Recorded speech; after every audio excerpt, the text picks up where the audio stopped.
이 차를 사려면 두 대로도 모자라고 이제는 세 대 사야 한다는 말이 나올 정도죠. 원래는 센터에 왔다 갔다 하느라 두 대를 사야 한다는 말이 유행이었었는데 요즘엔 이러면 두 대 사서 타야 한다는 말도 옛말이다, 두 대가 고장난다라고 하더라고요. 이 차를 타는 거의 모든 차주들이 입을 모아 차는 정말 괜찮은데 라면서 극찬은 아끼지 않지만 품질은 세계 최악이라고 해도 과언이 아닌 수준이라는 수입차, 다들 아시는 랜드로버죠. 랜드로버가 생산해내는 여러 SUV들 중에서도 끝판왕인 오늘의 주인공은 레인지로버입니다.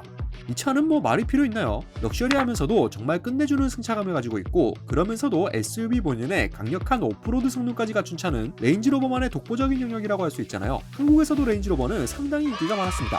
한때 강남 아줌마 아저씨 가릴 것 없이 정말 많이 타고 다녔던 차기도 하죠. 물론 잦은 장고장과 품질 문제 때문에 골머리를 앓은 많은 차주분들이 차를 빨아치우긴 했지만요. 요즘은 레인지로버 타시던 분들이 지방엔으로 많이들 넘어가셨습니다. 강남에서 정말 많이 포착되잖아요. 그런데 이 레인지로버도 지금 팔고 있는 4세대 모델은 2012년에 등장한 뒤 무려 9년 동안 풀체인지가 이뤄지지 않았습니다.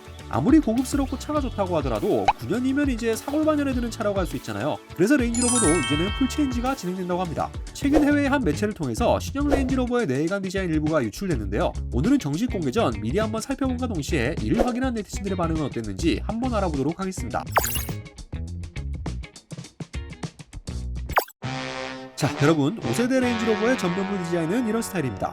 아니 잠깐만요, 이거 저는 보자마자 딱 어떤 생각이 들었냐면 야, 이거는 페이스리프트 아닌가? 이러면 뭐가 바뀐 거냐? 그냥 디테일 좀 고쳐놓은 수준이구만. 디자이너들이 일을 안 했나라는 생각까지 들더라고요. 진짜 전면부 디자인은 보시다시피 기존 레인지로버와 거의 유사한 스타일을 갖췄습니다.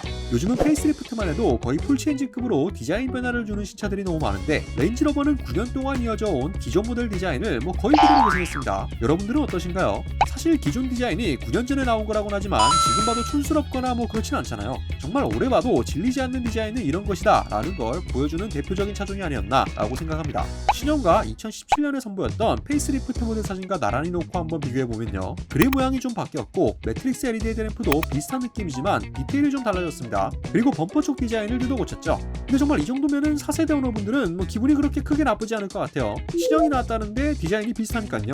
측면부 디자인은 더 비슷해요. 그냥 판박이 수준입니다. 공장 내에서 찍힌 것으로 보이는 실물 사진을 보면 운전석 도어에 붙어있는 세로형 디자인 포인트가 신형 모델에도 똑같이 적용이 된 걸 확인할 수 있습니다. 글라스 쪽은 일체감이 느껴지는 유광 블랙으로 마감된 것이 상당히 고급스러운 느낌을 선사하고요. 이거를 긍정적으로 봐야 할지 부정적으로 봐야 할지 참 애매하네요. 기존 레인지로버 디자인 자체가 워낙 호평을 받았던 걸 생각하면 큰 변화를 주지 않는다는 게 그렇게 나쁘게 받아들일 것만은 아니지만 그래도 이건 진짜 뭘 바꾼 건가 싶을 정도라서 살짝 당황스럽긴 합니다. 그래도 그나마 후면부는 좀 바뀌었어요. 지금 후면부 디자인 때문에 말이 상당히 많더라고요. 이렇게 생겼는데요. 후면부 역시 각이 져서 떨어지는 D필러 라인이나 스포일러 형상 같은 기본적인 틀은 유지한 모습입니다. 트렁크 중간을 가로지르는 레인지로버 레터링 역시 신형 모델에서도 존재하고요. 가장 큰 변화는 테일램프의 형상입니다. 신형 테일램프는 세로로 쭉 뻗은 브레이크 등을 확인할 수 있죠. 이것 덕분에 전면부 대비 확 바뀐 느낌을 선사하는데 이 디자인이 벌써부터 호불호가 좀 크게 갈리고 있습니다. 그리고 또 루프 쪽에 달린 샤크 안테나 저게 두 개나 달려 있어서 저게 뭐냐라고 하시는 분들도 계시더라고요.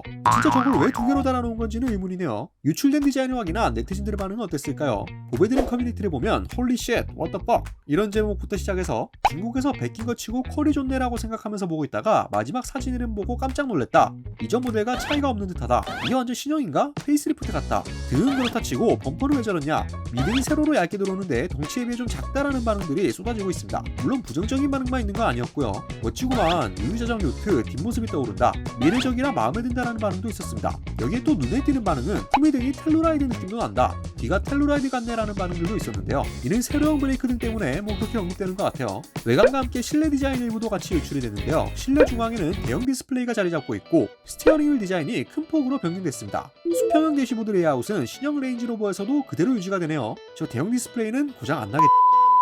3열 공간도 새롭게 추가된 것을 확인할 수 있습니다. 기존 레인지로버는 5인승이었는데 신형에는 3열이 추가되어서 다른 SUV들과 경쟁할 수 있게 되었습니다. 파워트레인에 대한 변화도 예고되었는데요. 기존 레인지로버의 최상위 엔진인 V8 5.0 슈퍼차저 가솔린 엔진을 삭제하고 BMW의 V8 4.4 가솔린 터보 엔진으로 대체된다고 합니다. 그리고 순수 전기차 버전도 나올 예정이라고 하네요. 오프로드 달리는 SUV에 무슨 전기차냐 라는 반응을 보이실 수도 있지만 이건 시장의 대세를 따라가는 거라 어찌 보면 당연한 일입니다. 벤츠의 뛰어난 오프로드인 지바겐 역시 순수 전기차 버전이 등장할 것임을 예고했잖아요. 이제는 정말 내연기관을 볼 수 있는 시간이 얼마 남지 않았다는 게 체감이 되기 시작합니다. 오늘은 정식 공개 전 유출된 신형 레인지로버의 내관 디자인을 빠르게 살펴보았는데요. 사실 레인지로버는 디자인이나 성능엔 전혀 문제가 없었죠. 신형은 부디 품질 관련 이슈에서 자유로운 신차가 되길 바라며 오늘 영상 마쳐보도록 하겠습니다. 로이스로이스 컬리넌과 벤틀리 벤테이가 급을 낮추더라도 마이바흐 GLS나 BMW X7 같은 쟁쟁한 경쟁자들이 즐비한 럭셔리 대형 SUV 시장에서 레인지로버가 살아남으려면 품질은 선택이 아닌 필수가 되어야 할 것입니다. 오토포스트 20%였습니다.